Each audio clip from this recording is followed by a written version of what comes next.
Hello everybody and welcome back, and right now what I want to show you is how you can actually bypass some of the antivirus with our reverse shell. Now let's see, or basically our backdoor that we already coded. So go to your reverse shell directory. As you can see right here, I've got my reverse shell.py. It is the same code that we used in the backdoor coding section. As we can see right here, everything is the same. We got all of our available options right here, our shell function, rival send, and so on and so on. What we want to do right now, first of all, let me tell you this thing. Basically adding functions to your reverse shell that actually do nothing. For example, I mean, not that they literally don't do anything, they don't do anything useful for the reverse shell functions, such as adding numbers, such as multiplication, division, and so on and so on. Just basically some random functions here and there can help you actually prevent some of the antiviruses from detecting your reverse shell. Now you might be asking, how does it do that? Well, basically what antiviruses do is they simply compare the code to their database, and if the code matches or if the hash value matches to the virus in their database, they will detect it as a virus. But if you change the code a little bit, add some functions that don't do anything here and there, switch up the code, switch up some of the bytes, you have a good chance of bypassing most of the antiviruses. Now the best ones, of course, it will be really hard to bypass, such as Bitdefender, but at a certain point I created basically a backdoor that actually isn't detected by any antivirus. Then they started getting used, and basically now like 3 out of 70 antiviruses detected or something like that. It doesn't even matter, it's still a really small number. If you create a backdoor that is actually only detected by 3 out of 70 antiviruses, you have a good chance at bypassing most of the target systems. So if you want to, you can just add simple functions that don't do anything right here, or basically anywhere else, and you can use them somewhere in your programs. The good example would be this function right here. So this is a function that doesn't have anything to do with our program, I just added it there. It can be useful to bypass some of the antiviruses. So that is one thing you can do. Another thing you can do is, first of all, compile the program. So we use wine, root.wine, drive C, Python, scripts, PyInstaller, and then you use the reverse shell.py, no console, and what was the other option? I forgot. So no console and one file. You compile the program, and then you open the .exe version of that file, or basically your backdoor, into the hex editor, and you try to switch as many bytes as you can without actually making the reverse shell not work. So basically I will show you right now, as soon as this compiles right here, it is compiling currently, then we will open our backdoor in the hex editor and we will actually try to switch some of the values. So right here, if I go to my this directory where my reverse shell.txt is, and I simply just open it in the hex editor, so hex editor and then reverse shell.txt. This is the command that you have to specify in order to open it in hex editor. So click here, enter, and right here we get our file in basically in the bytes. So here we have the hexadecimal values of all of our instructions.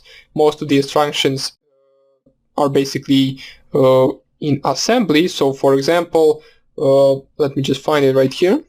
This is a simple exe structure right here. Every exe file that is run in Windows will have this string right here. This is most common string to actually change in all the viruses in order to bypass some of the antiviruses, but it is so known that I don't even think it works anymore, since everyone who actually watches any videos knows that in order to actually change some values, they can change this value, and the actual binary of the .exe file will be different than the one in the database. So you can start off by actually changing this, so make sure you are at the same line, because if you actually switch a byte that you shouldn't have switched, your entire program will not work. So make sure that you're in the same line. I believe I am in the same line. Oops, I am one line lower, so I can go just at this byte 54. I believe it is for T. So if I change it, as you can see, you can only use A, B, C, D, E, F and numbers 1 through 9. So you can just spam all the numbers until you actually change the entire string. So, whoops, I went to the part right here. I just want to go back right here. Let me just find out how I can exit this. So, right here. Okay, so you just continue to change this. So change it to anything you actually want. And then make sure to change the lower part as well. So just spam random numbers and letters. And then in DOS mode, make sure to stop at E. And you successfully switched this program cannot be run in DOS mode string with the random bytes. But this is not the only thing that you can actually change. There are other strings here as well. This part right here cannot be changed, so don't change PE. This text right here, you can change it, so you can go down here. Let me just find the line. Not really sure if it is this one. 5. It is this one, so okay. You just go right here, make sure to skip the first byte and start from here. As we can see, I changed the T successfully just by typing here A. You can also change this, basically C, 1, 2, and T is the last digit, or pardon me, last string you can change. So we also change the text part. Let us go down here. Also change the data part. So just find data right here. Let me just find it. It is this line, I believe, or the upper line. Yeah, it is this one. Go to the data. Or it is actually this one. Let me just check it. Okay, so here is the data. Again, change it. Make sure to not pass the last letter. So this is about it. And you change a few strings right here. Make sure to not change this part of the code, since we do not know what it is. We changed a few strings, so these two strings we changed. We also changed this part right here. And we are good to go. So right now you can actually Control O to save this, file name to write, reverse shell, and then exit. And now let us plug in our USB drive in order to see if we correctly change the hex values of some bytes and see if it will still be able to run. Now, if it can't run, if it prints out some error, that means we actually changed the byte in our hex editor that we shouldn't have changed. So let us see. Move reverse shell to the media, root, and then Kali live.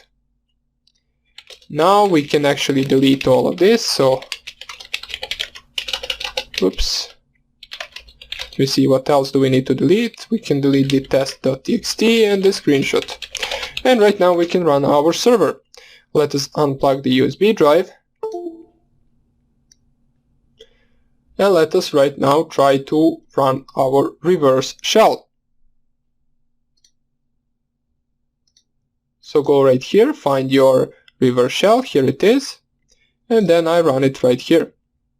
As we can see, it didn't print out any error, so it means that this actually works. If we get the shell back, it works 100% since we didn't get any error, and we are able to execute commands on target PC. So, and with this that you actually did with the hex editor and with adding some of the functions that make no sense, basically you can bypass most of the antiviruses. So for example, if you just type here who am I, ipconfig, you can see we have a working shell. We changed bytes, but make sure to only change the bytes that are actually a string. If you change the bytes that actually run the code, it will not work. So that will be about it for the bypassing some of the antiviruses. Now the more you use this and the more people actually use this backdoor, it will get uploaded on the virus total, and once it gets uploaded on the virus total, basically this shell will also be flagged as virus by any antivirus company. So make sure to always switch it up, change some functions, change different code. Basically that will get you the best results you can.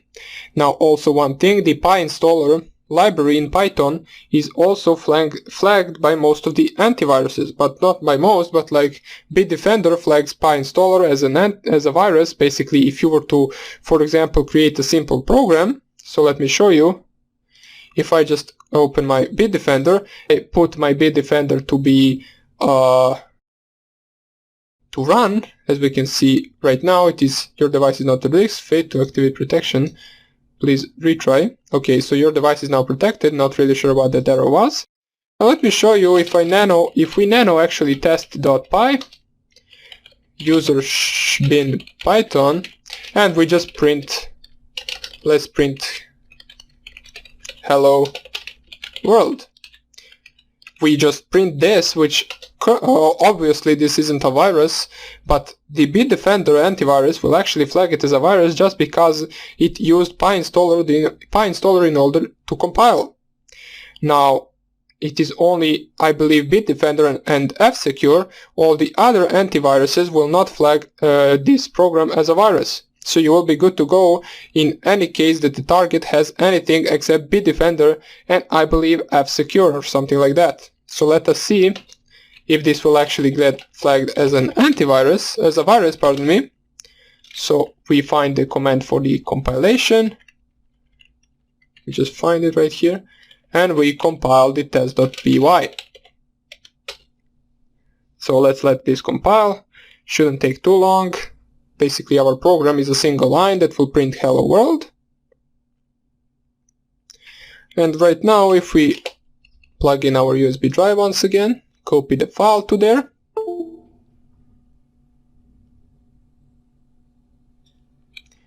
Now we go to the dist, move test.exe to media, root and Kali live. Unplug this. We don't have to run anything right here, we only need to run the program. Let me just find it where it is. Not this. Our Bitdefender, oh, it's right here, is running, so let us run right now. Test.exe. Windows cannot access the specified device path or file. You may not have the appropriate permission to access the item, which basically means it already deleted the item because it flagged it as a virus. As you will see soon enough, I believe right here it will pop up threat blocked or something like that. So let us see how long that will take. It should basically show us any second that it actually deleted that file. As we can see, if we try to run this, we cannot run it. Let me just close this as well.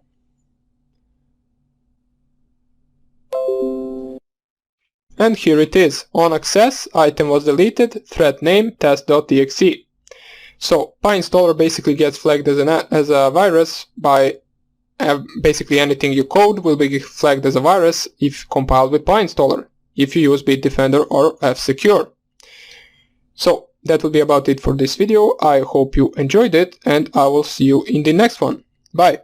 Hello everybody and welcome back, and in this video I will show you how you can actually send fake emails in order to, for example, send a phishing link, send some of the link you want to send to your target, or basically send any of your backdoors, files, malware, or whatever you want to deliver to the target from a fake email. Now, the most problematic thing while using these methods is that sometimes the email can get into the spam folder. But using this method, it should not finish up in the spam folder, it should finish up as a normal important message on any email account.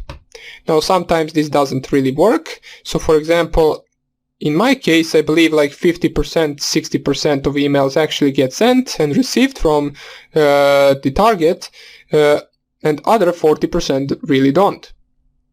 So let us actually see what we will need in order to do this. You will need a program, send email, which actually comes pre-installed in Kali Linux, so you will not have to install it. Basically, I think this program comes installed in all of the Linux systems, so this should not be a problem. Right now, all we have to do is go to the website of this, it's basically called the SendGrid website, and right there we will have to create an account which will allow us to actually send the email over them. Now, this account will probably get deactivated, since you will always specify wrong email addresses, since basically they do not ask for the verification of the email addresses in order to use this. But the next day, or basically in just a few hours, you will not be able to use it, since they will close your account because you didn't verify. Also, make sure to sometimes to specify the correct, or not the correct, but, or just let me show you. Let us first go to the site itself. I will explain it as I go to there. So SendGrid, just type in your Google search bar, on your Firefox, or wherever you want to. And basically you want to go to their website and actually create or register on their account. So just click on the first link, which is sendgrid.com. It takes a few seconds to load, and as soon as it does, we will see what our available options are. So here you have their page. Right here some of the plans, some of the things, find the correct perfect plan you need. And all of this stuff we are not interested in. What we want to go is we want to go to try for free. So click on your try for free right here, and it will ask you probably to create an account. So let's see what we get prompted with.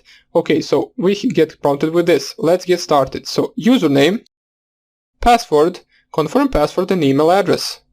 Now make sure to specify some of the normal things. So I will specify just username admin 123. Password can be anything you want, so just type your password in, it doesn't really matter. Here make sure to change if the username is taken. Okay, so we'll have to specify. Let's just do it like this. The good part is that you don't even need to remember your username and password. You will not be needing it. And also all you need to do is copy the key from that I will show you once we create our account that you will need in order to send the email.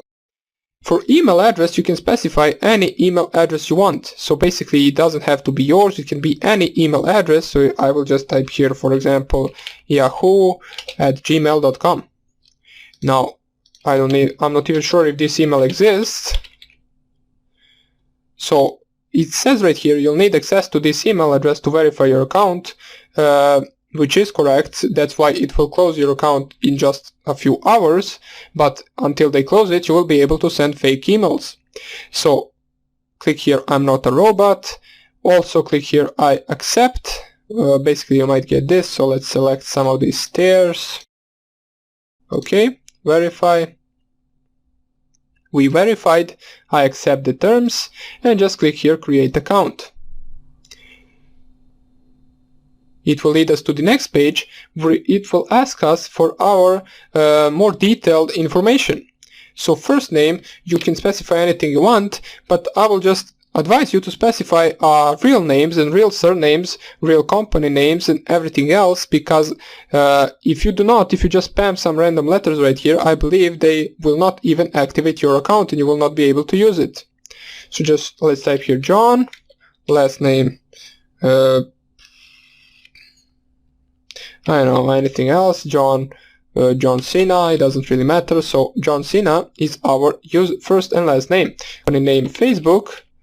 Phone number is not required, we can skip that. Company website facebook.com. Developer, how do you plan to send email? Using our API, it doesn't even matter. 0 to 100,000. And how many employees work at your company? 1 to 500. Get started. Now sometimes if you didn't specify the correct options right here, it will ask for further informations, such as right here. So please provide us with further information. Your account has been created. Welcome to the SendGrid. We're happy to have you. So it will ask you to provide more information, which means you didn't create an account successfully.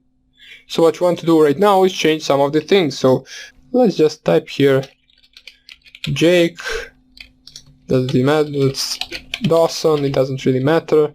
Facebook. Let's not use Facebook, let's use some website, company website. Doesn't really matter. Well, the best thing you can get right here is not the message that they want the further information. See, as a previous, and right now we also got the please provide further information, but let's actually try to get once the account to be made without actually asking us to provide further information. So let's go to the send grid. We'll try once again. Basically, if this doesn't work, I will just show you the syntax for what the command you need to send in order for this to actually work. So let us go right here, try for free. Username, hello world 123. Password, anything else. Confirm password, so just type here anything. For email, use something like, I don't know, wheel@gmail.com, for example. Doesn't even matter, I'm not a robot. Crosswalks, okay. So we select that, we verify, we accept the terms, and let's see right now if this will actually work. So we specify Philip IT, doesn't even matter. Company name, YouTube. Company website, youtube.com. What am I? Marketer, using our API. Let's select some of the different options, and 500 to 1000. Let's click here on get started, and hopefully right now they don't ask for the further information.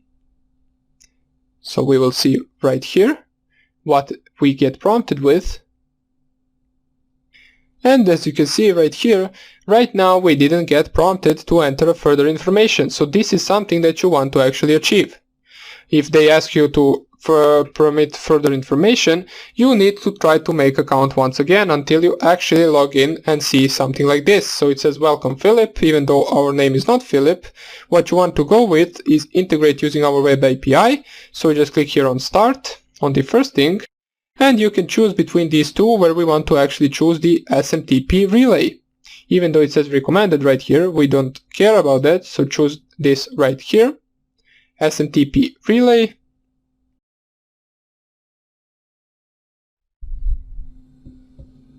And right now it will ask you to create an API key. So just open up this page right here, or this part right here. You can type here anything you want.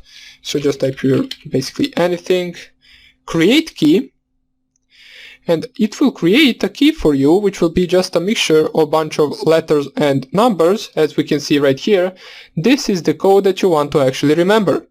This is your password and this is your username, but the username is same for everyone. So right now, in order for you to actually send the email, you need to specify the username and password, and you will be able to send the email from any email you want. So let us see what syntax we need to use in order to do this. So just close that window, or not close it, just lower it so we can use our terminal. And the actual command that you need to run is send email. Then -s for the SMTP send grid, so we want to use their sending, so we can just specify it right here with 2 dots.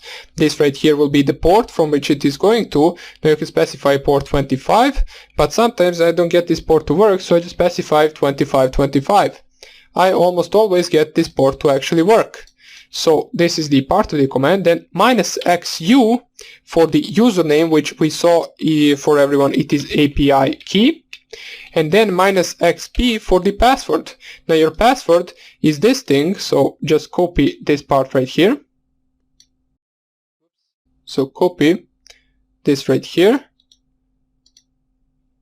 Let's lower this, enlarge this, paste right here, so paste it. And then you specify -f, which is from who the email will be sent to. So this is the email that you actually spoof. So you can specify any email between double quotes, so make sure to open double quotes, and let's use google@gmail.com, which is not my email, of course. And then -t is the option to who are you sending the email. So this is your target's email that you want to send to. So for example, you can send to, I don't know, you can send to anyone you want, so anyone you want at gmail.com.